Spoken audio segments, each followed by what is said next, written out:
Bueno, y este episodio de Archipiélago Histórico también es orgullosamente patrocinado por Tabaco La Altura. Ya ustedes lo conocen y han mostrado su apoyo hacia Tabaco La Altura, así que muchísimas gracias por eso. Tabaco La Altura confecciona puros puertorriqueños. O sea, en otras palabras, cigarros con hojas de tabaco 100% de Puerto Rico, de Lares, para ser más exactos. Y si hay dos, tres personas haciendo eso, son muchos. Diría yo que en cierta medida es el único. Y sus productos son excelentes. Yo soy un cliente de Tabaco a la Altura y lo recomiendo al 100%. Para más información sobre Tabaco a la Altura, visita Tabaco a la Altura en Facebook o @Tabaco a la Altura en Instagram. No obstante, es importante mencionar que el consumo del tabaco debe ser uno responsable y que considere la salud. Muchísimas gracias a Tabaco a la Altura, orgulloso patrocinador de Archipiélago Histórico. Gente, bien importante también, el próximo 26, este sábado, estaré en el New England Latino Festival en Springfield, Massachusetts. Allí hay, obviamente, una comunidad importantísima de latinos y yo estaré visitando, comiendo, conociendo gente y conociendo fanáticos del Archipiélago Histórico. Así que dense la vuelta, a mí me gustaría conocerlos y compartir. Nada, de nuevo, 26 de agosto, este próximo sábado, New England Latino Festival, Springfield, Massachusetts. Vamos a compartir y que tengan un excelente fin de semana.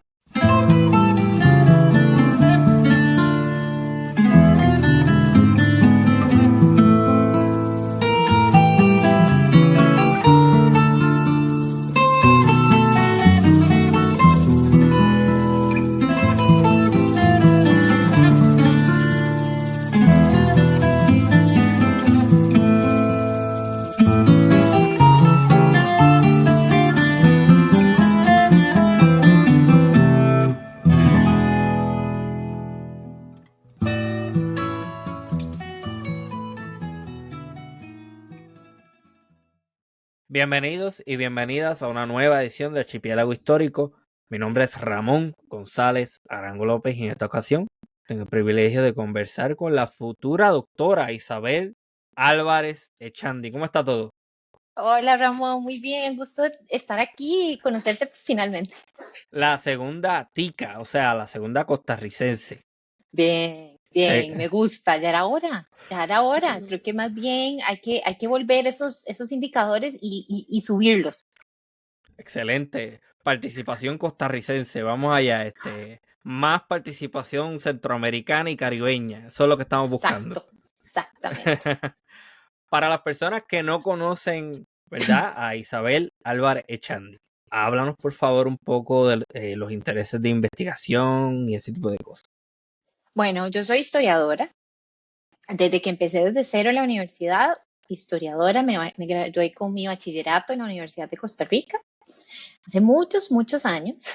Después me dediqué y bueno, a ver, para serte sincera, después dije, me encanta la academia, pero necesito algo más. Ujú. Entonces, fíjate que me fui a la Facultad Latinoamericana de Ciencias Sociales, que es una institución intergubernamental latinoamericana donde trabajamos con gobiernos de América Latina para incidir en políticas, Ok. específicamente políticas públicas que tengan que ver con educación sobre todo, con desigualdad, temas de migración, que en realidad pues afectan a toda América Latina y el Caribe. Y de ahí estuve trabajando te puedo decir, tal vez ya unos 4, casi 5 años, hasta que decidí continuar con mis estudios doctorales en Estados Unidos, me gané la beca y pues bueno, lo demás ha sido un recorrido bastante aleccionador e interesante porque he podido investigar lo que más me ha gustado, que me he enfocado básicamente en la historia de América Latina del siglo XX, pero sobre todo Centroamérica y en particular Costa Rica, que es, bueno, pues es mi país en donde estoy ahora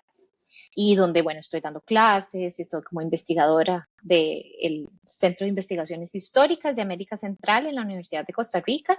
Qué bien. Y bueno, pues estoy aquí volviendo otra vez al ritmo ya, dejar de ser estudiante y trabajar, y ahora solamente dedicarme a trabajar. Y bueno, como me dijiste, mis temas de investigación, mira, me encanta el tema que me propusiste del neoliberalismo en un principio, porque bueno, ese ha sido uno de los grandes temas que yo he empezado a estudiar Ujú. y tiene que ver sobre todo con su impacto en el cómo se forma el Estado, qué le pasó al Estado y las relaciones de todas las personas, nosotras, trabajadores, si somos trabajadores del sector público, trabajadores del sector privado, los ciudadanos en general, qué relación o qué cosas se cambiaron en relación con la relación que tenemos con el Estado a través del tiempo Ujú. y cómo interpretarlo, porque, a ver, el neoliberalismo ha sido un tema y ¿verdad? Es un concepto sumamente polisémico, todos les han dado todo tipo, digamos, de definiciones, Ujú. algunas inmediatamente es un término peyorativo, en Costa Rica, por ejemplo, lo ves mucho, es que esto es un neoliberal, ¿verdad? Y es que, bueno, no es nada así como muy positivo a mi punto de vista, no es nada positivo, pero Ajá. no, creo que hay que recuperarlo. Creo que hay que recuperarlo, historizarlo y dotarlo, digamos, del contexto de donde nace, de cómo él es adoptado por distintos grupos de poder político y económico en el país para crear toda una agenda, ¿verdad?, de gobernanza y de gobierno en una coyuntura bastante complicada de lo que fue la crisis económica del 81 al 83, Ujú. pero que yo creo que hay todavía mucho que investigar, Ramón. Hay mucho todavía irnos más allá, digamos, de pensar el neoliberalismo meramente como un producto de la poscrisis, ¿verdad? Es meramente verlo más allá de simplemente una serie de reformas económicas impuestas por el Banco Mundial, por el Fondo Monetario Internacional en su momento también, y por los distintos gobiernos en los que estuvo, por ejemplo, Costa Rica en esa época, sino que yo propongo irnos y verlo más allá y no me pregunto más como, bueno, ¿de dónde viene el liberalismo? ¿De Ajá. dónde nació? Sino que yo lo que digo es, bueno, antes del liberalismo, ¿en qué estábamos? ¿Qué estaba ocurriendo en Costa Rica? Que ahora nosotros llamamos el liberalismo después de los 80, es como la palabra para definir el sistema político. Bueno, ¿qué estaba pasando antes? ¿Qué se rompió? ¿Qué cambió? Y cuando digo antes, me refiero a la etapa de los estados desarrollistas, ¿verdad? Es decir, de esos estados después de la Segunda Guerra Mundial, Sí. donde tenemos una bonanza económica, un boom en el sentido de que los Estados Unidos están con su capital al máximo, han producido y producido un montón y han ganado tanto que buscan invertir ese capital en el exterior, es decir, en América Latina, que somos pues su principal vecino. Entonces yo busco irme más hacia los 50, los 60, para entender qué le pasó al Estado benefactor de Costa Rica, que ha sido como un gran referente en la región, ¿verdad? Porque Costa Rica es un país distinto si lo vemos con otros países de América Latina, que se ha podido con todo y todo, incluso de Centroamérica, consolidar una democracia eh, que no se ha interrumpido desde 1949, más o menos, Y ¿verdad? Ha eso es un sido. logro dentro de la región. Y te digo que eso no es coincidencia, me Ujú. parece que sí es algo que muchas veces, a ver, ciertos historiadores tal vez pueden caer a veces un poco en un excepcionalismo que a veces me parece un poco pesado, Ujú. porque tampoco creo que sea así, pero sí creo que en Costa Rica pudimos afianzar desde casi que desde finales del siglo XIX relaciones estables, digamos, en términos democráticos y en términos de relación con el Estado. Ok. Y eso es importante. Ok. mm, A mí me gustan mucho las definiciones y veo que comenzaste por ahí hablando de... hay muchísimas definiciones del neoliberalismo y el neoliberalismo se entiende de muchas formas. En términos generales, para las personas que no necesariamente están familiarizadas con ese término, háblanos por favor de de esa definición general del Sí. neoliberalismo y después de cómo ese neoliberalismo es entendido dentro del contexto costarricense. Sí. Pues mira, en términos muy generales, para alguien que tal vez nunca ha escuchado hablar del término y me dice, Isabel, explícame qué es eso de neoliberalismo que vos estás hablando cada rato. Neoliberalismo, neo es de nuevo, Ujú. ¿verdad? El liberalismo, o sea, nosotros sabemos, el liberalismo es una doctrina económica, política, filosófica, que básicamente ascribe una defensa por las libertades individuales y por los derechos individuales de las personas, que por lo general dominó mucho a partir del siglo XIX. es decir, de los 1800 años, de los años 1800, pero con las guerras mundiales y sobre todo con la Segunda Guerra Mundial vino un cuestionamiento. ¿Por qué? Porque el liberalismo para ciertos grupos había fracasado, no había podido hacerle frente a lo que había pasado en el deblaque de la Segunda Guerra Mundial, que lo que se estaba buscando también es pelear contra los autoritarismos en Alemania, contra los autoritarismos que estaban ocurriendo en Italia, etcétera. Y se empiezan a cuestionar y decir, bueno, aquí hay que replantear y hay que renovar estas ideas que hemos tenido siempre y llamémoslas como tal, llamémoslos neoliberales, es decir, un nuevo liberalismo.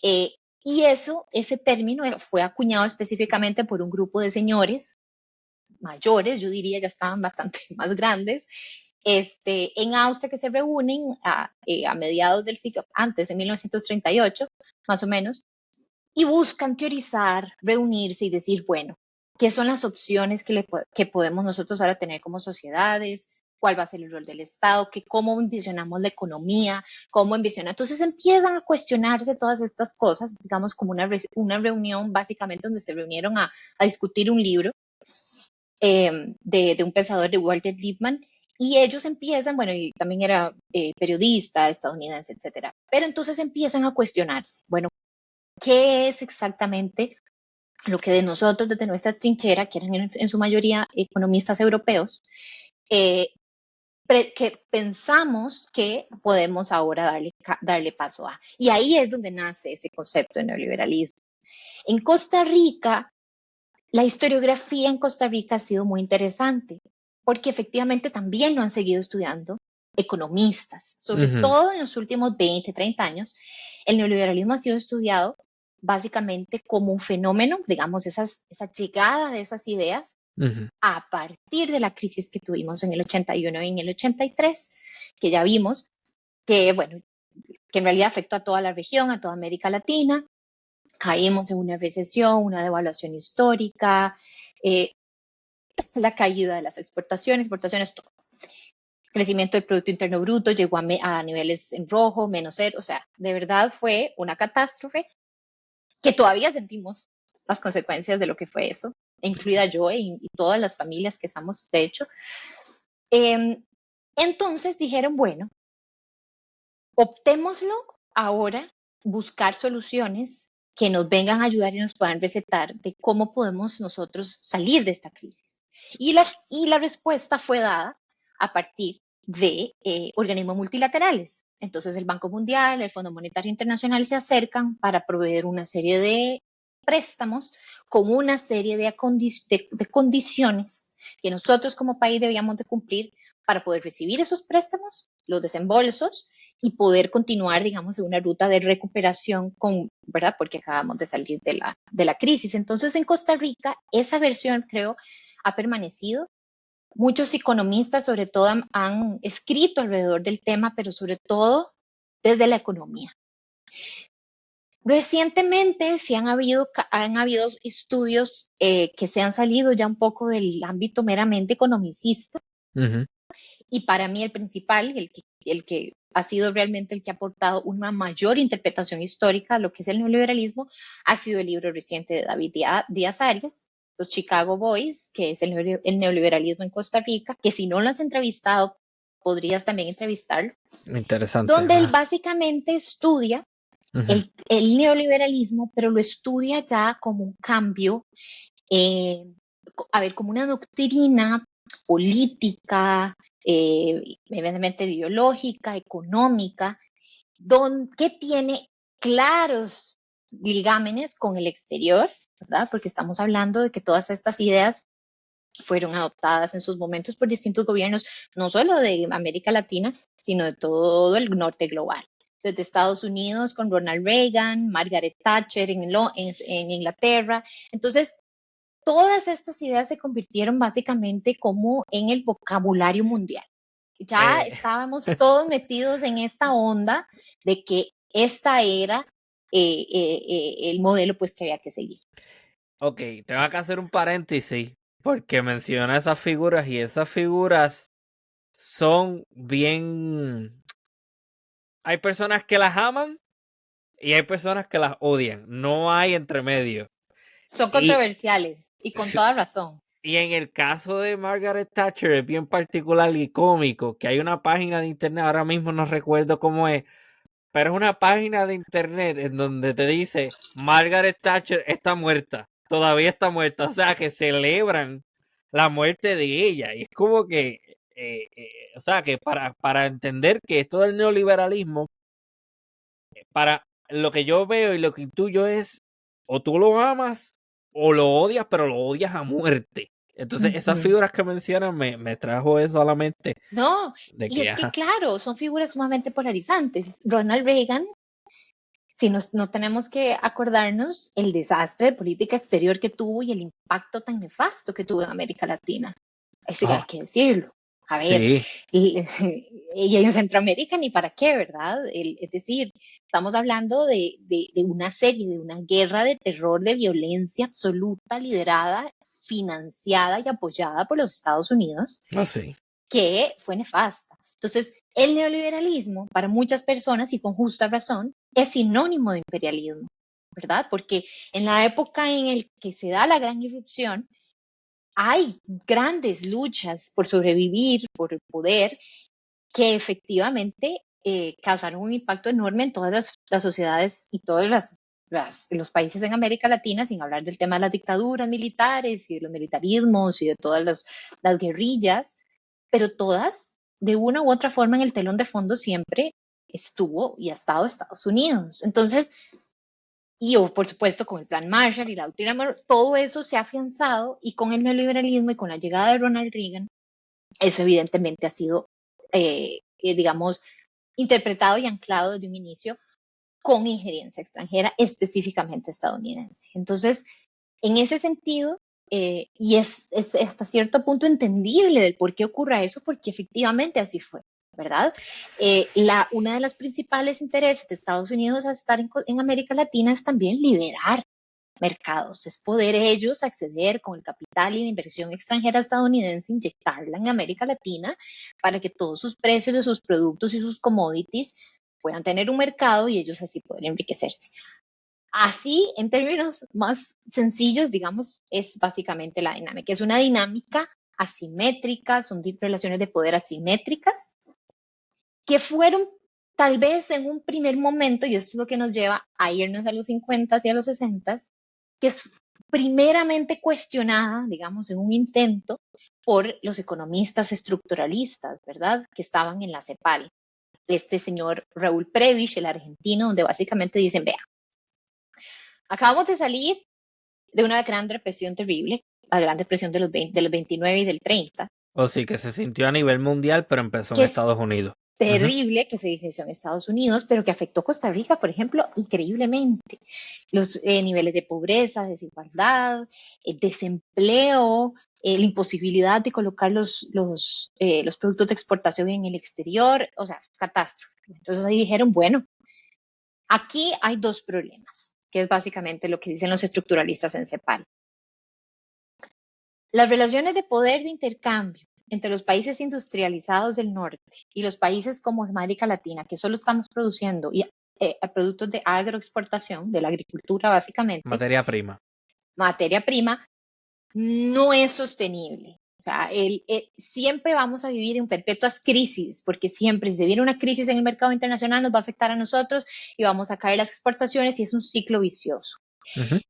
Y por lo tanto, eso lo que demuestra es que hay una relación desigual de poder. O sí. Entonces dijeron, lo que proponemos es hacer una transformación de las economías en América Latina y basémonos ahora y busquemos la industrialización de los países en América Latina. ¿Qué es esto? Que es básicamente crear y formar pequeñas industrias en cada uno de los países para que puedan producir y poder generar la suficiente productividad que ellos querían, poder generar suficiente capital para poder generar ahorros en sus cuentas nacionales y así poder eventualmente lanzarse. Ujú. Pero hay un pequeño detalle, que esa industrialización no se puede dar, al menos en gran parte de los países en América Latina, como es el caso diría todos los países en Centroamérica e incluida Costa Rica, Ujú. sin capital extranjero. ¿Por qué? Porque no tenemos suficiente capital para poder hacer, digamos, ese gran impulso, esa capital semilla para poder transformar una economía costarricense en los 50 Ellos, y en los 60. ellos son los que tienen el dinero para invertirlo. Claro, y los businessmen, Ajá. los dueños de las corporaciones, los dueños del gobierno estadounidense, pero sobre todo los business groups, son los empresarios estadounidenses, que los de la Nestlé, que los de la Standard Fruit Company, después la United Fruit Company, todos esos grupos de poder que se han visto también en las azuleras, Firestone, todo lo que tiene que ver con químicos y de metales, todas esas grandes corporaciones dijeron, perfecto, entonces vamos hasta a Costa Rica, bueno, América Latina, para poder invertir y así lograr que nosotros ganemos, que ellos logren hacer el salto de la sustituir sus importaciones y ya no tener que importar más artículos terminados de como industriales ni nada de eso, sino que ellos los hagan en sus países y así nosotros ellos sean menos dependientes del vaivén internacional, que ya no están solamente con materia prima. Bueno, ¿qué pasó? Que no fue tal, ¿verdad? Y una de las formas en las que pudieran atraerse esa inversión extranjera directa era con una gran cantidad de exenciones de impuestos para hacer las inversiones atractivas para los estadounidenses y demás, porque no solo fueron estadounidenses, también vieron japoneses, alemanes, pero abrumadoramente en Costa Rica llegó, a ver, en el 81, ya llegaron a presentar más del 45%. Me parece curioso porque eso es exactamente lo que está pasando en Puerto Rico ahora mismo. La dinámica está siendo una de, ok, hay una crisis económica, vamos a crear leyes de exención contributiva que sea atractiva principalmente para extranjeros. Entonces en Puerto Rico ahora mismo creo que es Ley 21 y Ley 22, que son unas leyes que tienen no las conozco a detalle, pero básicamente están diseñadas para atraer capital extranjero, traer a esas personas a Puerto Rico a que inviertan, pero también crea unos problemas. Crea un problema de gentrificación, crea un problema de que esta gente viene, acapara todo lo que hay, compra todas las fábricas. Entonces, cuando vienes a ver, el cuestionamiento es, ¿esto es tan bueno como me lo pintaron que iba a ser? No. Ajá. Entonces, eso está pasando, eso pasó allí en Costa Rica en esas décadas. Ajá, y te puedo decir que en todos los países de América Latina a distintos niveles, distintas intensidades, pero esto básicamente fue la idea general. Entonces hubo una discusión enorme, bueno, cómo y quiénes van a recibir las exenciones de impuestos. Se aprueban un montón de marcos de leyes jurídicas para poder, digamos, darle seguridad jurídica al tema. El asunto es que ya para el finales de los 60, inicios de los 70, estamos viendo que lo que hay es una concentración de la riqueza. Es decir, la gran cantidad y la gran mayoría de las empresas, digamos, industriales que se logran consolidar en el país están concentradas en muy pocas áreas, básicamente eran textiles, farmacia y químicos, donde van a concentrar, bueno, y bebidas también, productos de bebidas, donde van a concentrarse la mayor cantidad de industrias en muy pocas manos. Entonces se generan oligopolios, entonces se generan empresas donde básicamente acaparan los mercados y las pequeñas, medianas empresas, los talleres de artesanos, lo que sea, desaparecen y son totalmente reemplazados. Pregunta para la persona que no sabe. Está el término del monopolio y está el oligopolio. Defina esos conceptos, por favor. Bueno, el oligopolio es cuando hay, en realidad, donde hay pocos vendedores en un sector específico. El monopolio está acaparado por uno. Miren, el oligopolio es un grupo que acapara, pequeño, pero sigue acaparando y concentrando. Y eso es básicamente lo que ocurrió. Y en Costa Rica lo podemos ver muy claro. Entonces, ¿qué pasó? Ajá. Lo que pasó fue que no tributaban, tenían hasta un 99% de exención de impuestos de productos que o sea, es realmente exenciones enormes que nunca fueron recalibradas y que nunca fueron reajustadas. Entonces, no haberle cobrado los suficientes impuestos a las clases industriales que estaban creciendo, que se volvieron súper poderosas, porque no se quedaron únicamente en industrialización.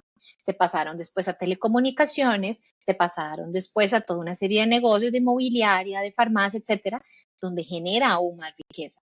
¿Y qué es lo interesante de todo esto? Que es mucho lo que se vincula con mi investigación, que en este proceso Costa Rica estuvo de la mano de los Estados Unidos. Ajá. Pero Estados Unidos, uno piensa, ay, el gobierno imperialista, siempre, sí, el gobierno y el Estado, pero más que nada, grupos de expertos economistas, grupos de expertos abogados que venían y viajaban para hacer toda una serie de reformas para que se pudiera permitir, por ejemplo, en Costa Rica había una nacionalización bancaria cuando empezamos la industrialización. Es decir, habían 3, 4 bancos nacionales y eran todos del Estado. ¿Cómo ibas a hacer para llegar, para financiar, digamos, a las pequeñas industrias privadas que necesitaban dinero? ¿Dónde vas a sacar ese dinero? ¿Dónde las ibas a financiar? Estados Unidos Ajá. hizo una serie de planes. Pero ¿cómo ibas a justificar eso legalmente? No podías. Entonces creas estructuras legales para poder hacer eso. Y una de las estructuras y una de las formas que se ideó fue a través de paper companies Ajá. o de, vamos a ver, de compañías e instituciones y organismos que se utilizaban de mampara para poder pasar el dinero. Entonces, ¿qué vemos? Que además de todo este proceso que se está ocurriendo, donde no hay suficientes ingresos porque no se les está cobrando impuestos a las donde hay más riqueza, además se están diseñando estructuras legales para proteger a esos grupos y a esos intereses. Entonces, yo me encontré las paper companies en Panamá. Utilizaban Cofisa Panamá, por ejemplo, que era una financiadora que se creó básicamente en este mismo concepto que te estoy diciendo para financiar empresas privadas en Costa Rica, pero la filial estaba en Panamá. ¿Qué hacía Eso, eso? eso tiene No que pagas ver. impuestos. Ajá. No pagas Eso, impuestos. eso tiene que ver con los llamados Panama Papers. Eso bueno, esto es probablemente el inicio en Costa Rica, porque estamos hablando de esta empresa, Cofisa, se creó en el 1963. Wow. Y esto de los Panama Papers se supone que es reciente ahora, los 2000. Ajá. Pero entonces imagínate cómo, y a lo que quiero llegar y a lo que creo que es importante los que nos estén escuchando es que el neoliberalismo no sale espontáneamente ni no se adopta espontáneamente de un día para otro. Hay sistemas y hay, digamos, prácticas y estructuras ya puestas para la instauración de nuevos modelos o instaurar nuevas reformas que vayan más a favor de una reforma neoliberal, pero que esas prácticas ya venían dándose desde la época, digamos, de la etapa del desarrollismo, que le Ujú. llamamos, ¿verdad? The Era of Development en los 60. Bueno, esas Era of Development es precisamente en donde está ocurriendo todo esto que te dije. Y para cuando los 80 llegan, ya estaba montado, digamos, toda una estructura y una dinámica de cómo se operacionaliza el Estado. Entonces, el Estado no se reduce en sí tal cual. A ver, sí se reduce después de la crisis de los 80 con los gastos que hay, se cortan los gastos sociales, pero la empresa privada, los intereses privados están agarrados del Estado. Esto es muy interesante porque hay una historiadora que estudió esto para Europa del Este, Ajá. Johanna Bockman, creo que se llama ella, donde habla de que ese es precisamente uno de los comportamientos cuando estudiamos el neoliberalismo en la Europa del Este, que Ujú. ocurrió en los países socialistas. Es que estructuras, a ver, grupos de interés privado se agarran del Estado, y ella usa la palabra como parásitos, como entes parásitos, ¿verdad? Se agarran del Estado para poder sobrevivir y poder seguirse beneficiando de, en ese momento estamos hablando de los 60, de la época del desarrollo. Es decir, una cantidad sin precedentes de fondos de los Estados Unidos y de empresas privadas que entraron eran realmente aprovechadas por muchos grupos, por el Estado obviamente que tomó una serie de préstamos, pero también estos grupos privados empezaron a privilegiar en eso. Ok, quiero hacer una síntesis de todos los argumentos que ha hecho, como un breve resumen.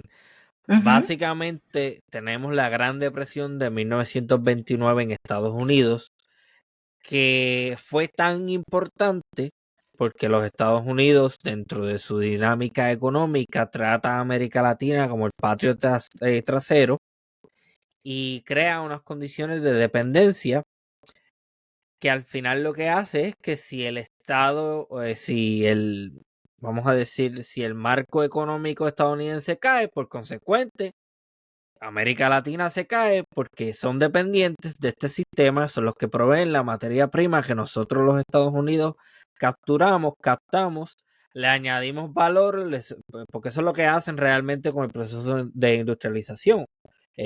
Tú lo que haces es que obtienes la materia prima y la desarrollas en algo y eso es valor añadido.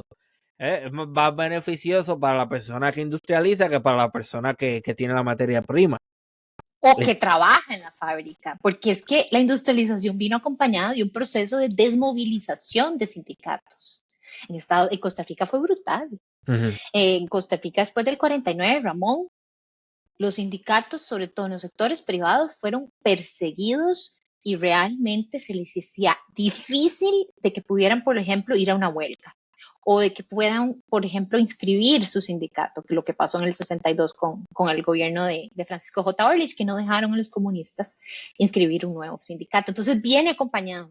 Y el proceso de industrialización viene acompañado por un proceso de acumulación en pocas manos, pero por un proceso también de desposesión, porque hay personas que sus derechos laborales y sus derechos a la libertad de sindicalizarse también se ven totalmente dañados. Ok, entonces, ¿qué sucede? Pues como menciona, vienen los economistas estructuralistas y dicen, mira, aquí hay un problema, somos muy dependientes, ¿qué hay que hacer?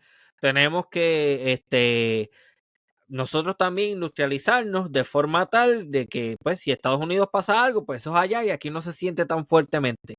¿Qué pasa? Para hacer eso necesitamos inversión. ¿Quién tiene la inversión? Los grupos de poder económico estadounidenses. Ok, ¿cómo los atraemos? Vamos a darle exenciones. Pero una vez les das exenciones, esos grupos vienen y ¿qué pasa? Les gusta la pendeja, como decimos en Puerto Rico. ¿Y qué hacen? Bueno, pues crean grupos que cabildean y que toman control del Estado para mantener esas condiciones. Entonces, al final, creas otro problema porque sí te traen la industria entre paréntesis, pero eso no necesariamente viene acompañado de mejores beneficios para los empleados, no viene acompañado necesariamente de beneficios salariales para la clase trabajadora. Entonces, al final, no necesariamente hay una mejoría porque esos a los que tienen dinero y que en teoría pueden aportar más al erario del Estado, que son esos capitalistas, pues a eso no les estamos cobrando. Eso es No. básicamente lo que está pasando. Sí, entonces, ¿qué hizo Costa Rica? Lo que hizo Costa Rica es irse por el modelo de la economía mixta. Entonces, básicamente, José Figueres, Liberación, dijeron, bueno, o no, nosotros nos apuntamos con los estructuralistas, con estos de la CEPAL, y nos vamos a optar por la economía mixta. ¿Qué es la economía mixta? Básicamente es coger, según las palabras de José Figueres, es un lindo balance entre el socialismo y el capitalismo. Es decir, escoger lo bueno que tenga la empresa privada y lo bueno que tenga y que debe tener, que es la guía del Estado para la actividad económica, eso no se cuestiona, pero tiene que venir acompañado por iniciativa privada también. Entonces, suena muy bonito, encontramos un punto medio para poder desarrollar el país. El problema es que es ficticio, vos no podés en realidad, es utópico ese concepto en sí mismo, porque vos no podés decirle al capitalismo, decirle a las personas, no, ya no haga más plata, ya es suficiente. ¿Me entendés? La libertad y la competencia, y yo creo que todos lo sabemos, un sistema capitalista, es eso, ¿verdad? Ellos van a buscar ante todo el business y el profit. ¿Y el Estado qué pasó? ¿Dónde estuvo la parte del donde el Estado iba a estar? El Estado sí acompañó, pero el Estado también fue utilizado. El Estado no fue simplemente un proveedor de bienestar, porque, a ver, hay que reconocerlo. Ya para los 70 habíamos logrado tener una mayor cantidad de personas en clase media. La clase media en Costa Rica realmente creció a partir de estos años y también deshucimos la pobreza y logramos mejorar mucho los índices que teníamos considerablemente. Pero vino acompañado de una no menos nociva práctica, que es el de desdibujar los límites entre lo que es lo público y que lo es lo privado. Entonces, muchos de los intereses privados se aprovechan de lo público y sacan provecho del Estado, ¿verdad? Entonces, generan situaciones de tensión constante en el desarrollo de Costa Rica después de los 80s y los 70s, porque no hay realmente un balance en las fuerzas que se supone que deberían haber estado en un principio en balance. Entonces, vemos constantemente situaciones donde se presta actividades clientelares, actividades abiertamente, actos de corrupción, porque Claro, el Estado no se hace pequeño y no se empequeñece, pero cede parte de claro. sus funciones a la actividad privada. Privatiza sectores que son importantes. Por eso es que yo soy simpatizante con muchas cosas que hace China. Porque China puede ser bien capitalista, pero China, por ejemplo, ha dicho, no, espérate, estos son unos sectores que son estratégicos, que son muy importantes para el desarrollo del país. Eso los voy a mantener nacionalizados. Eso no se lo voy a dar a nadie. Entonces yo creo que uno de los problemas, y usualmente yo tiendo a asociar mucho el asunto del neoliberalismo con la privatización, Uh porque la -huh, privatización no necesariamente es buena. Puede uh -huh. haber ocasiones en las que sí, tampoco vamos a hacer vamos a decir que todo o nada es malo, o sea, no entremos en esa dinámica, hay que tomar ciertas cosas en su respectiva, ¿verdad? Dentro de su contexto. Pero sí, yo estoy de acuerdo con esa idea del balance. Y también eso que acabas de decir me parece importantísimo, el tema de la privatización. También porque Costa Rica es tal vez un caso disímil que a veces no calza también, por ejemplo, con lo que pasó en El Salvador, lo que pasó en el mismo Chile, lo que pasó en muchos otros países de América Latina, Ajá. es que nosotros descentralizamos el Estado desde los 50 y los 60 con una serie de instituciones autónomas. Entonces, al descentralizarlas del gobierno central, todas se rigen bajo un reglamento y bajo, ¿verdad? Incluso están respaldadas constitucionalmente. Qué bien. Entonces, eso muchos historiadores lo han interpretado como eso fue un gran amortiguador, porque eso permitió generar un poco de autonomía dentro de las instituciones y poder decir, bueno, no, aquí negociar un poco más temas de recortes, negociar más temas que tienen que ver con plazas, etcétera. Pero a la larga, ya el daño estaba hecho. O sea, ya se había desarrollado y se había más o menos construido un Estado con esta noción que te decía. Entonces, ya los grupos de poder, independientemente si fueran meramente públicos o privados, meramente privados, estaban de alguna forma asociados con las instituciones autónomas y sacando provecho de eso. Por ponerte solo un ejemplo, Ajá. que es muy poco conocido en Costa Rica y por eso me interesa que lo conozcamos, que es el tema de Cofisa que te mencionaba. Cofisa era un banco de inversión privado. En Costa Rica no, la banca estaba nacionalizada. Así, ok. Bueno, pues cómo recibían los fondos, ya te dije, hicieron todo lo que tenían que hacer con una serie de expertos legales que se vinieron a ayudarlos y hacerlo. Pero utilizaron al Estado como un medio que se llama el two-step payment, que tenían dos steps para pagar, y era utilizar al Estado como si fuera el Estado el que estuviera recibiendo el préstamo, pero en realidad el que lo estaba recibiendo eran los industriales de Costa Rica. Ajá. Entonces, las condiciones que recibió el Estado de Costa Rica para esos préstamos no fueron las mismas condiciones que recibieron los empresarios.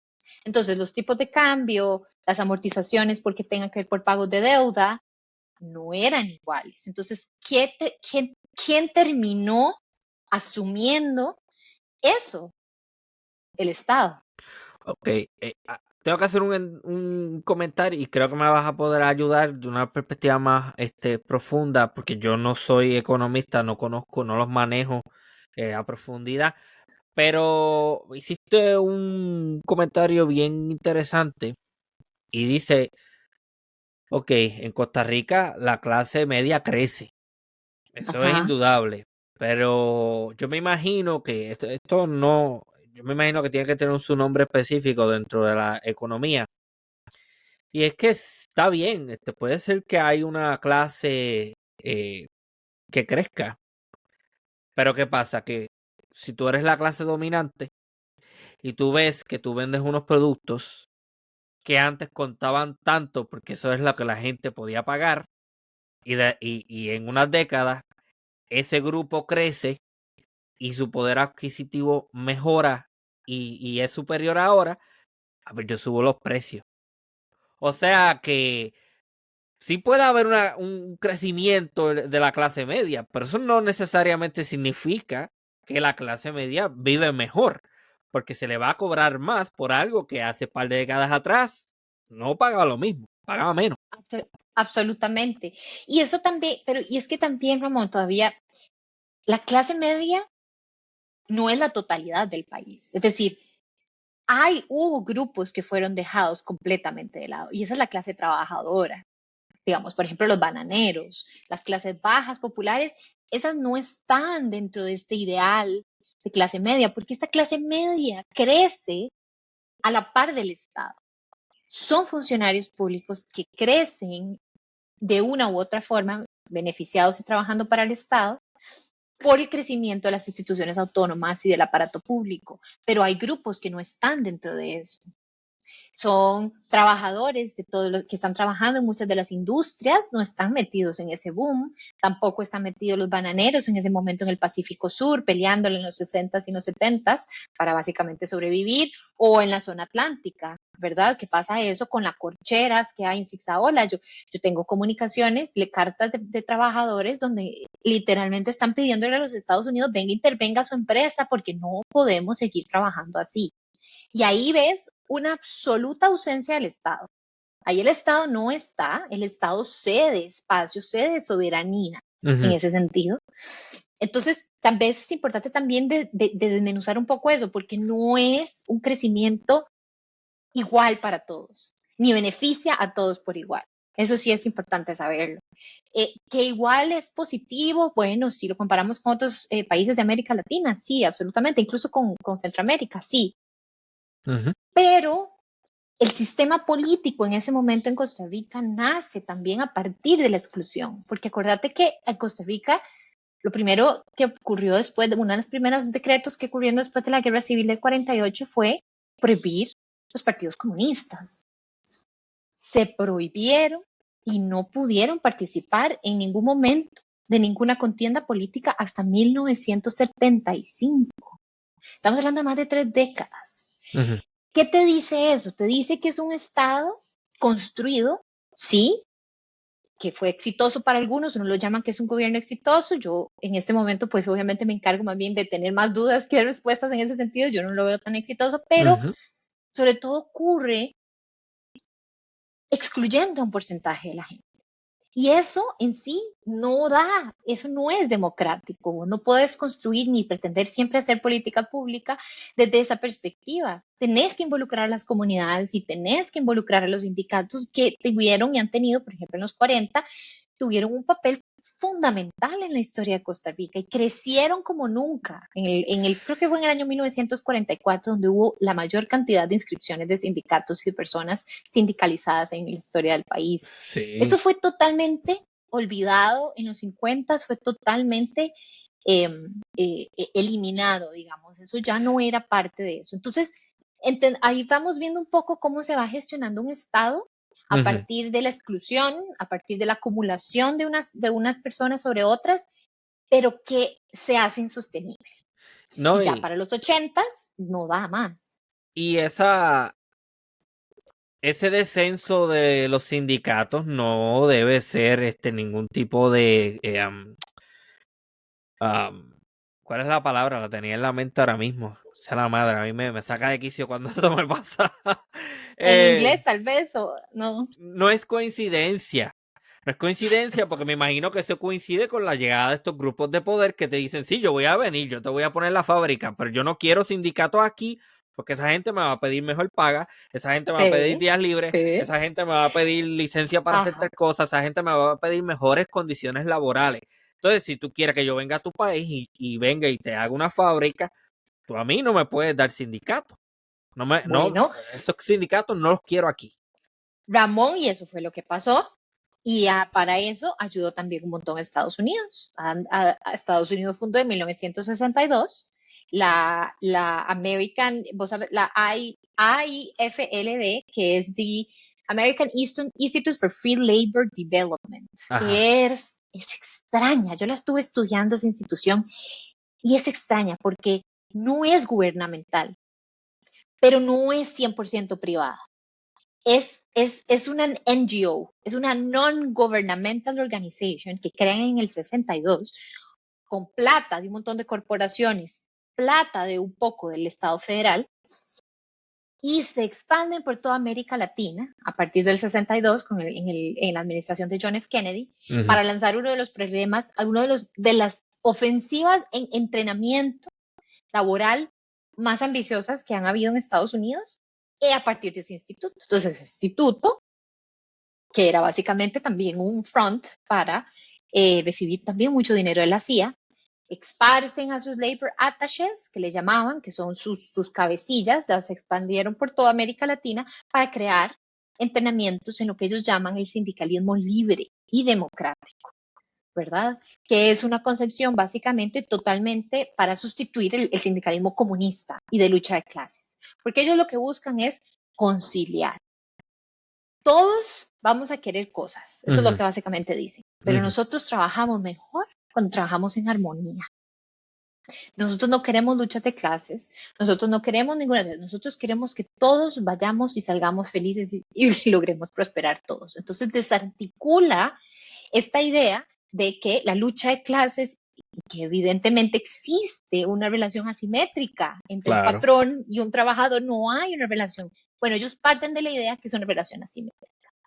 Pero que es una relación simétrica y que por lo tanto no tenemos por qué pelearnos, deberemos de todos de trabajar en conjunto para poder salir y tener mayor productividad y que la empresa crezca y que todos seamos prósperos y felices. Y esa serie de entrenamientos se dieron a través de todos los 60s, los 70s, 80s y hasta en los 90s en Korea.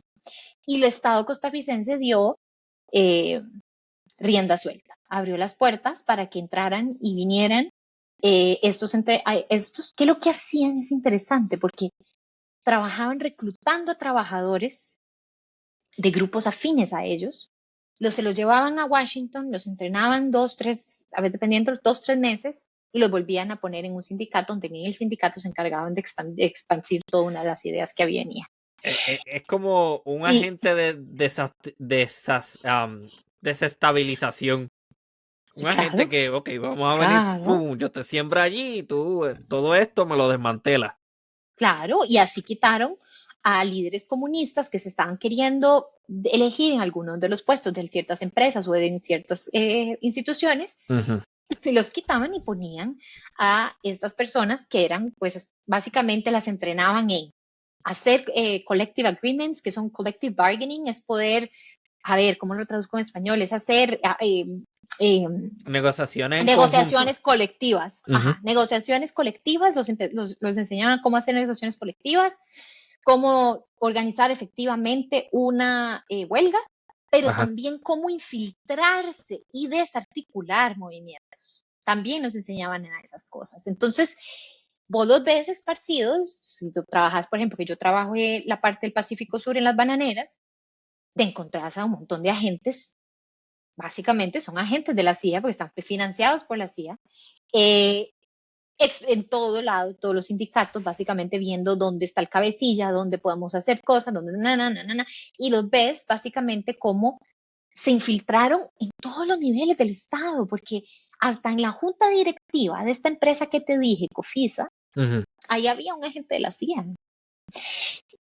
Estaba ahí metido. Y estaban metidos en todos los niveles de institución públicas, utilizaron una confederación de trabajadores, ver un novarum de pantalla para pasarle plata, que ellos pudieran entonces hacer así todo el tipo, digamos, de políticas abiertamente anticomunistas, de perseguir, de evitar que se reunieran, de evitar que hicieran huelga, de todo para desarticular esos movimientos. Hay algo que me tiene curioso y quiero que me corrobore si eso sucede también así, de esa forma en Costa Rica. En Puerto Rico hay un fenómeno que se llama el infiltrado, que es una persona plantada en una huelga. Generalmente tienden a ser policías, que lo que hacen es que le dicen, tú ve vestido de civil a la huelga y causa problemas, causa discusiones, si puedes hacer vandalismo, hazlo. Si puedes romper algo, hazlo. Causa violencia de forma tal que después los medios digan, las huelgas son malas porque Sí. esta gente mira lo que está haciendo, esta gente es violenta y Ujú. esta gente rompe y daña la infraestructura.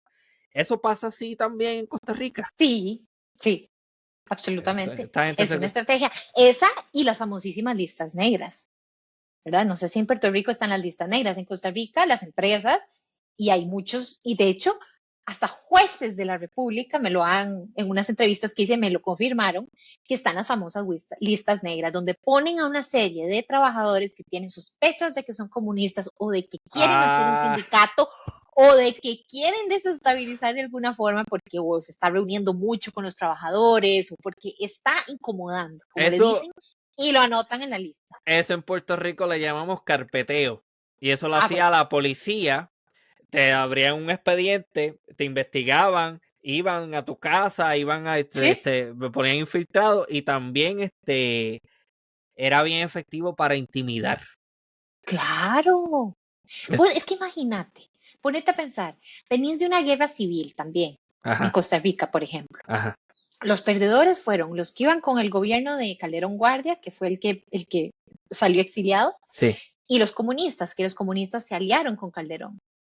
Esos fueron los grandes perdedores. Los 50 y los 60 no iban a ser, tal vez uno pensaría como, tal vez que, a ver, que bajara un poco.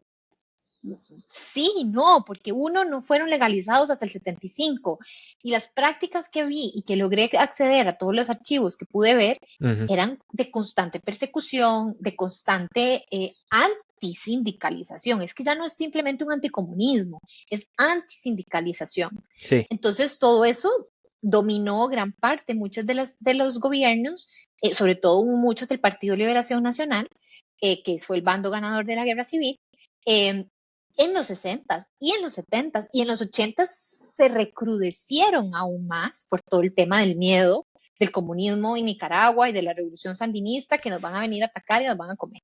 que, Entonces, que de hecho Reagan fue responsable de financiar a los Contras, que son unos grupos paramilitares que estaban tratando de luchar contra los sandinistas en Nicaragua.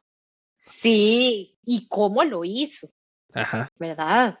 Vendiendo las armas que vendía en Irán para financiar a estos grupos contrarrevolucionarios en Centroamérica, pero también, eso no lo dicen, pero lo que utilizó fue dinero del narcotráfico también Oh, sí. para financiar, ¿verdad? Es decir, no, y eso ya nos valdría para toda otra discusión el tema de Estados Unidos y el narcotráfico en Centroamérica, ¿verdad? Sí. Porque es increíble los lazos y es increíble cómo todavía seguimos abordando el problema de la misma forma que no funcionó desde los 60, de los 70s y 80s, la Ujú. seguimos aplicando. Pero es correcto, justamente en esa misma situación es donde ocurrió todo eso. Sí, es que me da risa porque es que esta gente se comporta igual en todas partes. Serán países diferentes, pero muchas de las cosas que han mencionado que han ocurrido en Costa Rica, yo las conozco en otros contextos. Claro, mira, y vos sabes que hay algo también interesante ahora mucho, hablando del neoliberalismo, Ajá, siempre también se asocia mucho con el tema de las zonas libres, los que son las llamadas zonas francas o zonas económicas especiales, ajá, que son como pequeños hubs que hacen en los países donde las empresas llegan desde el exterior y tienen una serie, digamos, de facilidades en cuanto a impuestos, en cuanto a una serie digamos, de concesiones que el Estado les da para que puedan contratar más gente, que puedan, etc. Ese tipo de prácticas que generalmente asociamos con el neoliberalismo, que explotaron aquí en Costa Rica, por ejemplo, las zonas francas crecieron realmente bastante a partir de los 90, pero ¿sabes de dónde viene esa práctica y cuándo fue que se aplicó por primera me vez? imagino, ajá. En Este, Puerto Rico en 1947. Ahí crece la primera y eso lo hace Estados Unidos. 47. En 1947, imagínate. Pero, ¿cuál es la industria cuál es la zona? Ya te digo, déjame ver. Esto lo estudia, ¿sabéis quién lo estudió? Te lo voy a citar, aquí Ajá. lo tengo. Vos has escuchado hablar del historiador Patrick Neveling. No me es familiar, no. Bueno, él es experto, él es un historiador experto básicamente. Bueno, no, a ver, no es historiador. Patrick Nevelin es un antropólogo. Ok, ajá, Él es antropólogo social y lo que ha hecho es básicamente estudiar el fenómeno de las zonas económicas especiales. ajá. Y en uno de los libros que él sacó, dígame a ver, que aquí lo tengo, es específicamente sobre Puerto Rico. Y ahí es Ah, donde habla de la experiencia de Puerto Rico como uno de los primeros lugares donde se eh, hicieron el tema de las zonas francas. sí, pues Con, En Puerto Rico lo que se hizo fue, se experimentó para después exportar esos ajá, modelos a América Latina y de ahí es de donde sale esta famosa idea de Puerto Rico como la vitrina de la democracia. Sean como Puerto Rico y van a tener democracia y su economía va a mejorar y su país va a progresar. exacto. Aquí lo tengo. Bueno, aquí tengo el libro, pero básicamente se llama The Otherwise Neoliberal. Ajá. Special Economic Zones and the Birth of Global Neoliberal Practices, 1947 al 2008. Te voy a pasar el enlace para que lo tengas, porque incluso si puedes conversar con él, estoy segura que te encantaría, porque Muchísimas eh, eh, gracias. él, él trabaja también mucho con las personas que trabajaron en esos lugares. Entonces, hace importantes, me parece que, Ana, déjame ver si te lo puedo mandar por acá, sí, aquí está, que tal vez te pueda interesar y estudia muy a fondo el tema de Puerto Rico y cómo se experimentan esas cosas para después luego exportarlas a América Latina y hacerlas. Y ese es una de esas Lo, iniciativas. lo primero que me viene a la mente es en qué difieren estas zonas francas de estas zonas, ¿cómo que se llama? Estas zonas de influencia que, por ejemplo, desarrollaron los imperios europeos en China a principios del siglo XX. Esa es la primera pregunta que me viene a la mente, ¿en qué se No, diferencian esto? Porque recordemos que quizás me estoy desviando un poco, pero no importa. es curioso para mí Sí, sí. que, por ejemplo, Francia, Japón, Estados Unidos, Inglaterra tenían zonas de influencia en diferentes Ajá. partes de China durante el siglo XIX y XX. Entonces Ajá. me imagino que la semilla de eso a lo mejor habrá salido de ahí, no sé, esto soy yo Pues pensando. es interesante. Yo hasta donde lo que había entendido es sobre todo que es una práctica muy estadounidense, por lo menos el que entiendo yo que llegó a América Latina y sobre todo a Costa Rica, es Ujú, básicamente es esta idea de crear como hubs especiales donde son pequeñas partes de territorio que se hacen como zonas industriales donde ujú, tienen una serie de privilegios y de exenciones que tienen que ver con reducciones de impuestos de importación, de exportación, creo que hasta de renta, no sé si pagan la misma cantidad, hasta donde tengo entendido creo que tampoco. Tienen una serie mm, eh, de concesiones que los estados les dan para generar empleo, para poder traer más industria extranjera, ¿verdad? Con toda esa serie de argumentos, pero en el fondo eh, incluso hasta cuando vos pasas enfrente de una zona, vos inmediatamente dices, eso es una zona franca. A veces yo no sé si has visto hasta la estética, es hasta chocante, en el sentido de que todos los acates son perfectos, todos cortaditos, estás en una zona, digamos, de país tal vez donde no se tiene, no sé, acceso al agua siempre, y bueno, ahí siempre todo está verde, siempre esto, es un poco la esteticidad de la zona franca, incluso eso es un tema de estudio, es bastante interesante sí, porque es realmente vos decís, eso es como un Elysium, yo no sé si vos viste esa película, pero es como un Elysium dentro de un país latinoamericano y es chocante hasta cierto Elysium, punto. me Es suena. un Elysium, pues mira, no tanto, no sé si a vos te gusta la ciencia ficción, es de ciencia ficción, es básicamente, creo que es este actor famoso estadounidense, Matt Damon, que No tienen lo he a visto. a un montón de personas viviendo en el espacio, con unos Ajá. jardines y con unas arquitecturas y unas cosas, y ese lugar se llama Elysium, y el resto del mundo que no puede afford ir a vivir a Elysium, vive en la Tierra en condiciones prácticamente como de apartheid.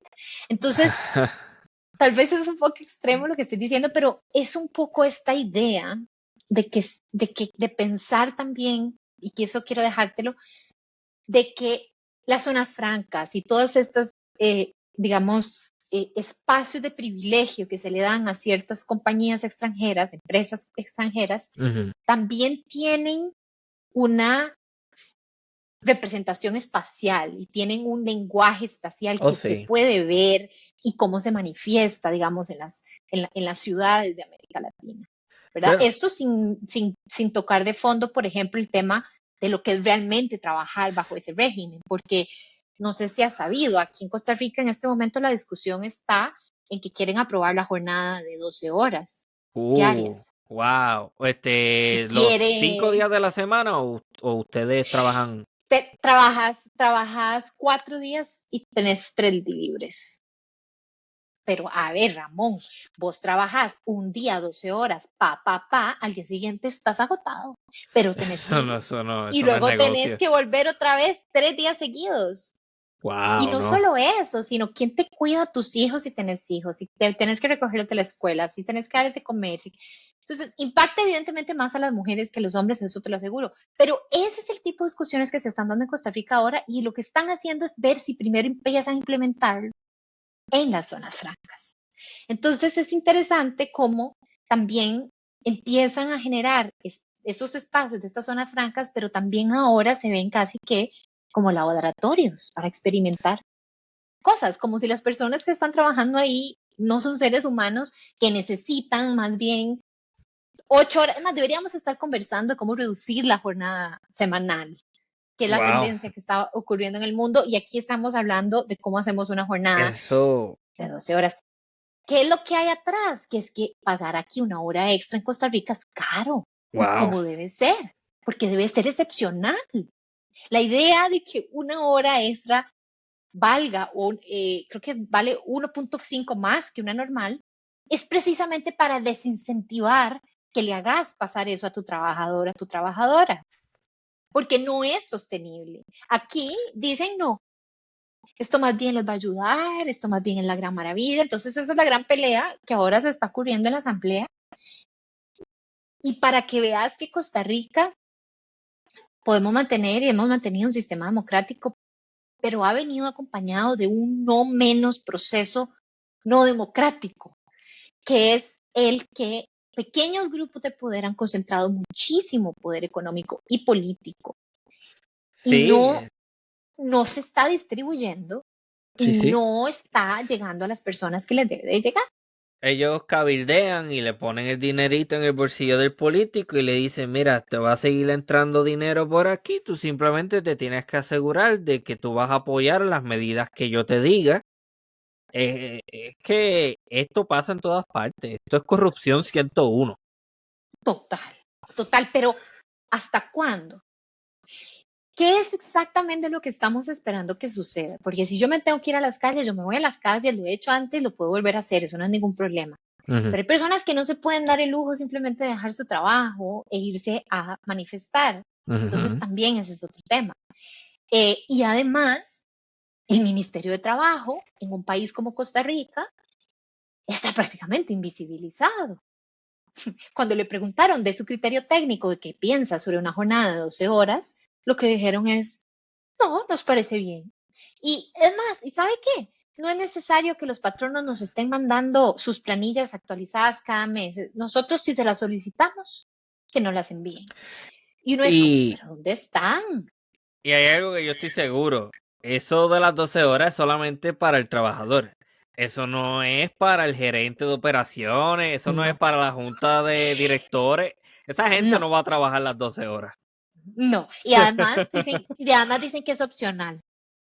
Ah, ¿En qué mente, perdón la expresión, pero en qué mente pollo, y eso que a ajá. mí me gusta el pollo, se les ocurre pensar que una jornada así va a ser opcional?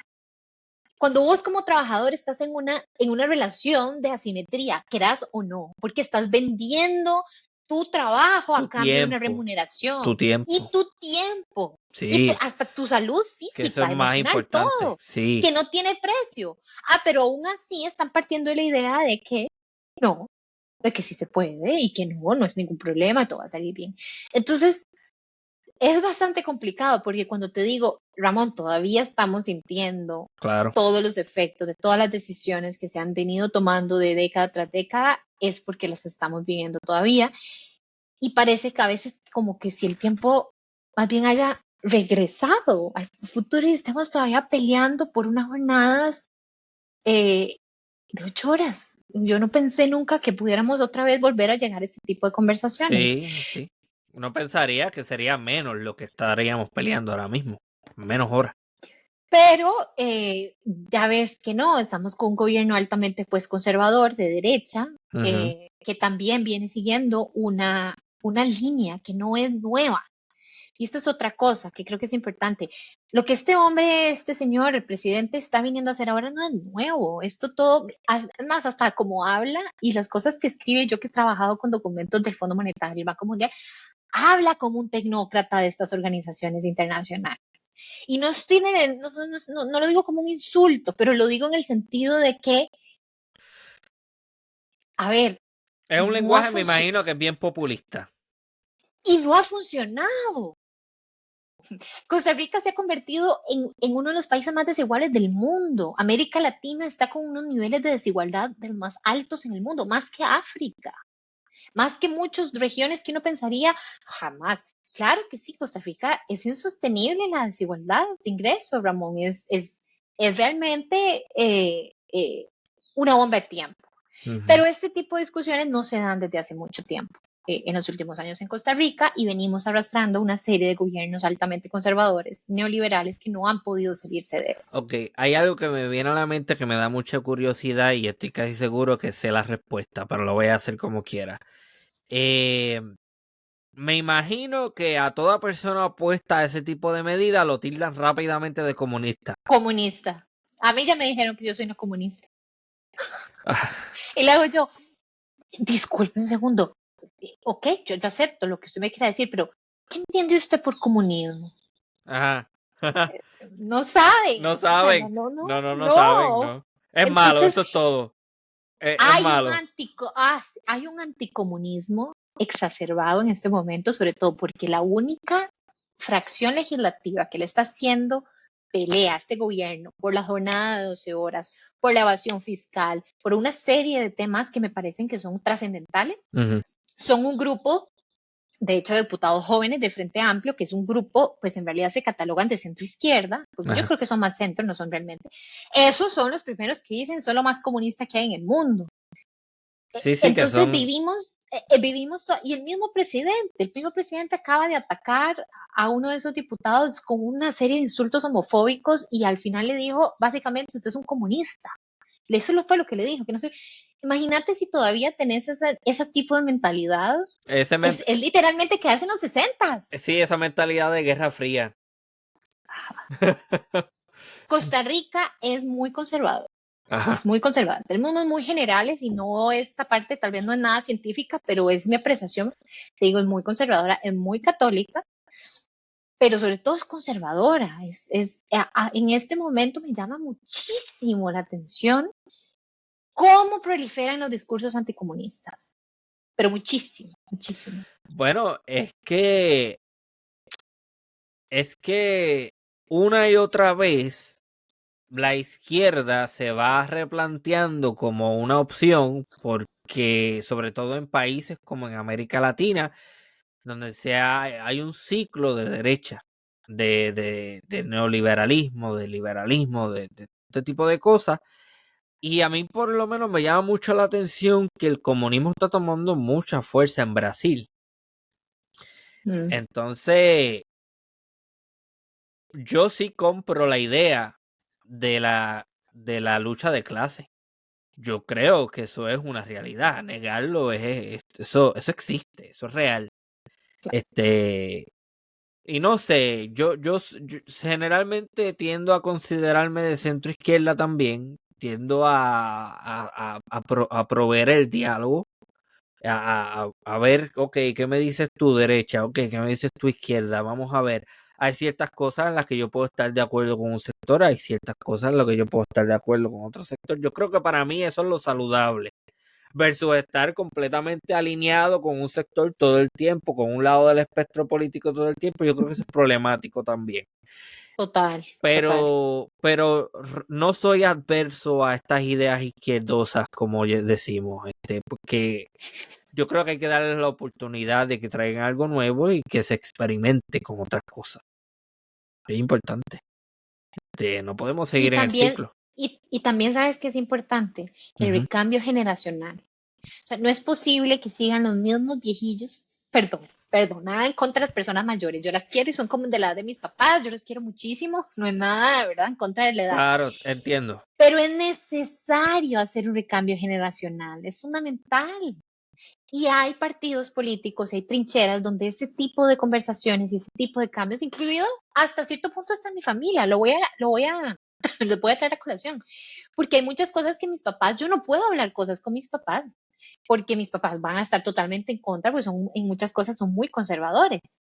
Pero es fundamental el recambio generacional. Y yo le digo, papá, mira, todavía está este amigo tuyo lanzándose otra vez ahí de presidente. ¿Cómo es posible que todavía esté en esto? Me dice, no, es que sí. Y yo, es que no puede ser, necesitamos gente nueva, Hay gente que pasar el joven. batón, hay que pasar el batón. Y No. el engolosinamiento, yo le llamo el engolosinamiento, porque se engolosinan, ¿ah? Les encanta el poder, les encanta la plata, el poder, el dinero, les encanta.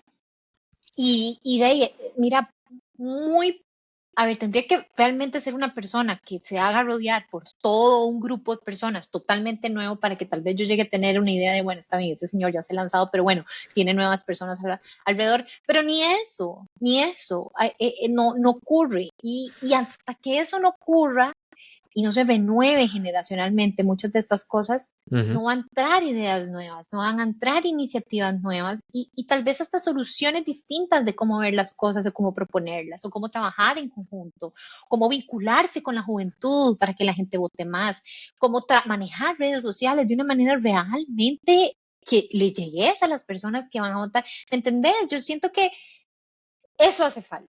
Eso hace Ujú. falta. Y una de mis críticas con la izquierda en este país, en Costa Rica, que es muy, Ajá. muy, muy, muy, muy débil, pero Sí. está, y ahí más o menos está haciendo la pelea desde su centro izquierda, están haciendo la pelea en la asamblea, Ajá. pero es que está muy dividida. Todavía está muy dividida. Eso no es un fenómeno costarricense. Eso me he No, dado cuenta que siempre la no. izquierda pierde muchísimo tiempo peleando entre ellos, Ve Chile, eso es lo que ejemplo, Costa Rica, y es eso lo que yo creo que es uno de los grandes retos, Sí. poder aglutinar la mayor cantidad de personas bajo un lema y bajo un grupo donde realmente se llegue a unificar. El problema es que si nos quedamos con partidos políticos donde solo están académicos e intelectuales universitarios apoyando, o solamente universitarios, o solamente grupos de los cascos urbanos, y estamos dejando por lado a los millones de personas que viven en condiciones terribles, trabajando en condiciones terribles Ujú. dentro y fuera de la capital, si no se articulan con esos grupos, la clase trabajadora, yo no veo cómo. Yo tengo dos comentarios. Yo creo que voy a ser un poquito más contundente y me uno a lo que estaba comentando sobre los viejitos. Dale, Pero es que es verdad, dale. hay que decirlo así. Yo no puedo, o sea, no podemos estar siguiendo tener los mismos viejitos de 60, 65 años para candidatos en puestos políticos de importancia. O sea, vamos a tener sangre nueva, vamos. El mismo viejito que desde los años 90 está corriendo en todas las elecciones para el mismo puesto o que ya ganó y que independientemente si es de izquierda o derecha, a mí eso no me parece que sea A mí no nada me importa. saludable. No, ajá, pues igual. Y el otro comentario que quería hacer, que esto va dirigido a las personas que están escuchando este episodio, haga introspección, la introspección es importante. No puede ser que usted Sí. con el paso del tiempo tenga las mismas ideas y la solidifique como si fueran piedra. Hay que estar en un constante replanteamiento de la realidad y de las ideas políticas, porque puede ser que a lo mejor yo piense algo, pero quizás en 10 años va a pensar otra cosa diferente y eso es Ajá. bueno, eso no es malo. Es bueno, porque la única constante en la vida es el cambio. Ujú. Y si no, y si renegamos al cambio, y si nos negamos a cambiar, estamos negando el ciclo de todo, me parece. O sea, es decir, cuesta, cuesta mucho en cambio. El cambio genera resistencias, genera miedos, genera temores, genera que la gente se agarre más y se afiance más porque no quiere que le quiten las cosas. Pero Ramón, si no hacemos eso, estamos condenados. Si estamos condenando a un montón de generaciones a seguir repitiendo las mismas prácticas nocivas y que no han dado resultados y que no ha funcionado ya. Hay algo que me preocupa y es el populismo, y en Latinoamérica eso está bien fuerte, y no De importa si es de derecha, izquierda, de todas partes. terrible. Esto, Nuestro presidente es así, es un populista de derecha. ok, o sea que me imagino que es el tipo que te Populista dice, esto es lo que hay que hacer, y si hacemos esto, el país va a progresar, y este es mi enemigo, y este sí. es tu enemigo. Eso es lo que hacen los Es un populistas. cliché, él es un Sí. cliché, porque él es un hombre fuerte. Ajá. Es como de esos hombres, y yo no sé si vos, vamos a ver si te vas a, si esta descripción, Ajá. los gorilas, lomo plateado. Ok, ¿Vos ajá. has visto los hombres que son gorila monoplateados? Vos sabés que los monoplateados son súper. Sí, es el macho mae, alfa. es nocivo desde que abre su boca, es un cliché. A mí muchas veces me da risa y muchas amigas me dicen, ¿cómo te da risa? Estoy indignada por lo que dijo este viejo, ¿viste cómo dijo otra cosa? Y yo nada más me río porque yo lo que veo es un hombre afianzándose como desesperado de su masculinidad tóxica y de su autoritarismo, pero en el fondo es muy poca cosa, porque para que tenga que estar recurriendo a esas cosas y tenga que estarse poniendo como que el mae yo gorilón, que todo lo puedo, te dice todo lo que tienes que saber de ese mae. Sí, hay un argumento a favor de la seguridad en uno mismo y de la confianza y de la contundencia, pero hay que tener mucho cuidado porque hay una línea fina entre eso y en lo que es Sí, no, pero eso es distinto. Ajá. Una es servirte de tu investidura de presidente para escarmentar y mandar amenazas y mandar cosas que este señor ha hecho. Ajá. Y se ha puesto en una situación que ya no es de que es un muchacho, es un señor seguro de sí mismo, es afable. No, es que se ha vuelto tóxico. Okay. Ya llega un momento en el que esas prácticas de llegar a insultar a un diputado y decirle una serie de insultos homofóbicos, eso no es inaceptable en una persona presidente. Sí. ¿Me entendés? Ya él, además, espero que no tenga que recordarte, el señor lo echaron del Banco Mundial porque estuvo acosando a un montón de sus compañeras. Wow. Tiene causas, le abrieron causas, luego él dice es que me las cerraron, sí, pero se las cerraron porque el Banco Mundial falló en que no las investigó como las tenía que investigar, pero de que eran un acoso, era un acoso. Entonces, ¿me entendés? Lo digo en el sentido más cuando la práctica realmente se vuelve tóxica y se vuelve más bien, le juega en contra a él mismo. Porque, a ver, yo no pienso que todas las personas, o todas somos malas, o todas somos bueno. No, todas tenemos cosas positivas. Hay tal vez una que otra cosa positiva que él puede haber intentado querer hacer, porque ni siquiera lo logró hacer, como por ejemplo, el tema de los medicamentos, Ramón, en Costa Rica.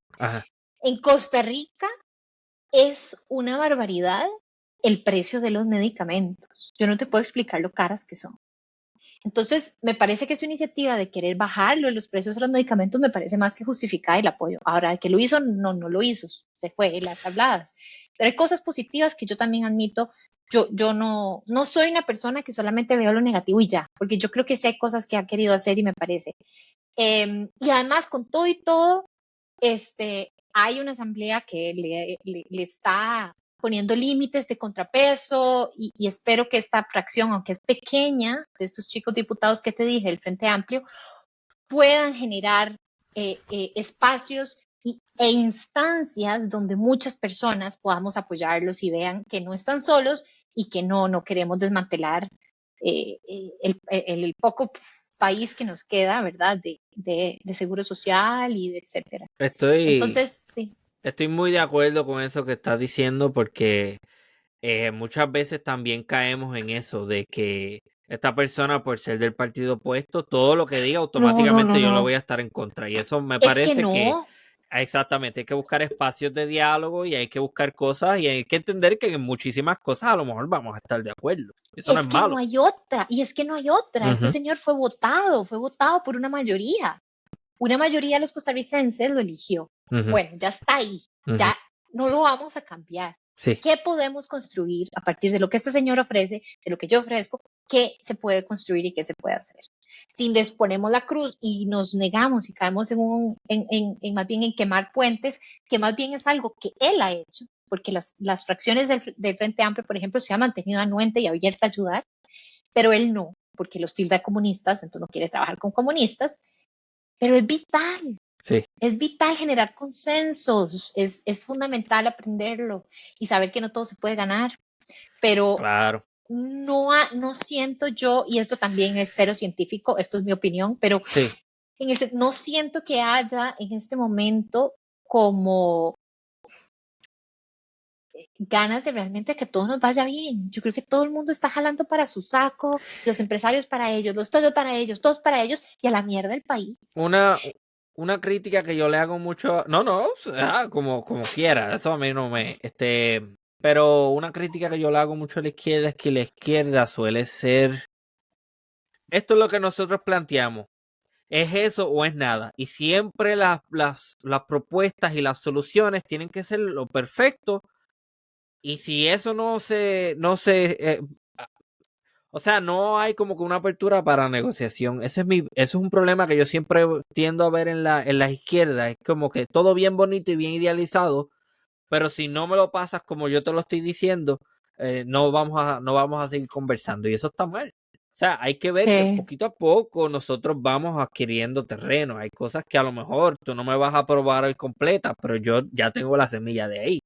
Eso Ujú. funciona, crea unas dinámicas positivas y de aquí a una década, eventualmente voy adquiriendo el terreno que originalmente tenía en mente. Hay que ser bien estratégico también, cómo se formulan las cosas. No todo puede ser Te tan... digo, ser político es increíble, o sea, yo no podría, o sea, es realmente un trabajo bastante difícil, Ujú, retador en todos los aspectos posibles y habidos y por haber, el tema de las campañas, el tema de contar tu equipo, de poder afianzarte, no es tarea menor también, o sea, uno a veces critica y critica y critica y tal vez uno no se da cuenta, pero lo que es estar realmente sentado en una curul de ahí o estar en el puesto de, no sé, de presidente o de algún ministro. ujú.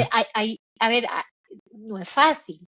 No, Sí, no creo que sea fácil, ni tampoco como dialogar y estar negociando con grupos de poder que tienen muchísimo poder y no solo político, sino económico. Entonces es complicado, no los estoy excluyendo jamás a ninguno porque todos de este gobierno no, pero sí creo que hay que devolverle un poco, y no sé si es un poco utópico de mi parte, pero un poco como la mística de lo que es ser un servidor público, de lo que es ser político y de hacerlo de una forma desinteresada.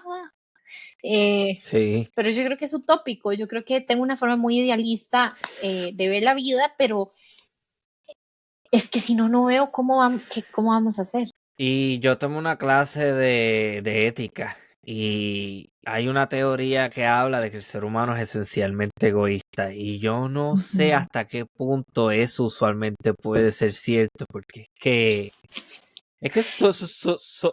eh, ¿cómo es? Tendemos a ser así, es la realidad, o sea, todo el mundo va a querer jalar para su lado. Eso es lo que decía Maquiavelo, el filósofo, que decía el hombre es inherentemente, básicamente tenía una concepción del hombre que él nacía, a ver, malo, pues, o sea, que es egoísta por naturaleza, que lo único que hace es básicamente cuando nace, solo llora, llora, llora, llora y caga, caga, caga y llora para más comida, entonces demanda y demanda y demanda, entonces es una criatura demandante, consumista, egoísta, eso sí, eso es totalmente, es una concepción pesimista del ser humano, pero en muchos casos es Así así. mismo es, sí, sí. O sea, me vas a disculpar, pero yo pasé unos días con una prima de una primita chiquitita de mi esposo y yo dije, pero muchacha de Dios, vos solo coges y coges y querés tomar y tomar más, más, más. No, ya basta, no más. Es una criaturita así chiquitita. Y yo digo, wow, pobre mamá y pobre papá. Entonces, imagínatelo pues, en un sentido obviamente figurado, ¿verdad? Ujú, Yo soy una ujú. chiquita adorable, yo la adoro, pero, ¿me entendés? Es un poco, demandan tiempo y demandan atención y esas cosas son, Ok, sí, a la larga. para ir despidiendo el episodio, porque asumo que debe haber otra, Y nos desviamos. A todos los que nos estén escuchando, disculpa si nos desviamos tanto del tema. Pero todo está relacionado, todo está Claro, relacionado. sí, sí, sí. Voy a ir terminando el episodio con esto, ¿verdad? Porque asumo que debe Dale. haber otros compromisos. Eh, ¿Cómo ves el panorama a nivel mundial? ¿Crees que habrá algún tipo de movimiento generalizado hacia quizás un socialismo, quizás algo que se aleje de un capitalismo y un neoliberalismo agresivo? Hay gente que ya hay teóricos que ya están diciendo que el capitalismo está en un proceso de descenso, en un proceso de debilitamiento. No sé qué piensas sobre eso. Mira, no sabría qué decirte. Yo no estoy, no sé, no estoy tan optimista en este momento. Me cuesta mucho pensar realmente que ya es la senescencia del capitalismo. Me encantaría, para mí debería, ya, es long overdue, Ujú. replantearnos por completo otro sistema, porque este sistema no Que es sea más sostenible. justo con todo el mundo. Absolutamente, ¿no? Claro, Y a las personas que más están ganando y que esconden sus ganancias en offshores, tienen que pagar más impuestos. O claro, sea, necesitamos sí, generar más ingresos, pero no te digo ingresos solamente a todo el mundo por igual, no, que no todo el mundo gana por igual y claro. no todo el mundo está en la misma situación, a un percentil bastante alto. Eh, y creo que, a ver, la tendencia, a ver, yo creo que América Latina tiene muchas experiencias que han sido exitosas y que vale la pena revisitar Mm. eventualmente, porque hemos sido desde América Latina los que hemos promovido al menos alternativas distintas a las que siempre, incluso en la bipolaridad de la Guerra Fría, estas críticas estructuralistas de estos economistas hicieron claro y evidente una situación que estaba De ocurriendo y dependencia. que, claro, y que es unas relaciones de poder asimétricas Ujú. que podemos generar nuevas instancias y que podemos nosotros más bien desde América Latina, con las experiencias que tenemos, que somos bastante vastas, creo que Venezuela puede hablar mucho, Brasil, México, Uruguay, desde Costa Rica, de verdad creo que se puede realmente, Chile, ni se diga con Chile, que yo creo que con su proceso constituyente ha sido realmente un país que ha dado muchas luces y cómo de buenas prácticas y de qué no funciona, qué funciona, que podemos nosotros replicar, pero yo espero realmente que ese lugar y que esas luchas y que esas luces puedan salir desde América Latina, que creo que tenemos el bagaje, la experiencia y hemos hecho esfuerzos a través de la historia por precisamente eso. Yo creo que quizás algo pequeño que podríamos empezar ahora, que no es tan pequeño nada, pero que, ajá, que hace una diferencia, más sindicalismo, más sindicatos, más grupos de trabajadores que exijan derechos, que pidan, Sí, que negocien. Yo creo que por ahí podemos. autónomos, ajá, autónomos e independientes. No pueden estar inscritos al Estado ni pueden estar inscritos en ninguna compañía. Tienen que realmente ser sindicatos donde los grupos de personas nos unamos. Necesitamos más sindicatos en todas las empresas. Ujú. Retomarlas otra vez. Sí, Que los trabajadores no se sientan solos, que haya unión, que haya sentido de trabajo colectivo y de apoyo colectivo. Porque lo que le hacen a uno le hacen a todos y pretender que seguir como islas, que solo nos interese a nosotros y solo lo que yo gano y mis compañeros no, es receta para el desastre. Hay mm, que unirnos y estoy de acuerdo 100% con vos. Más sindicatos. sí, voy a utilizar una frase costarricense. Esto ha sido una chiva de episodio.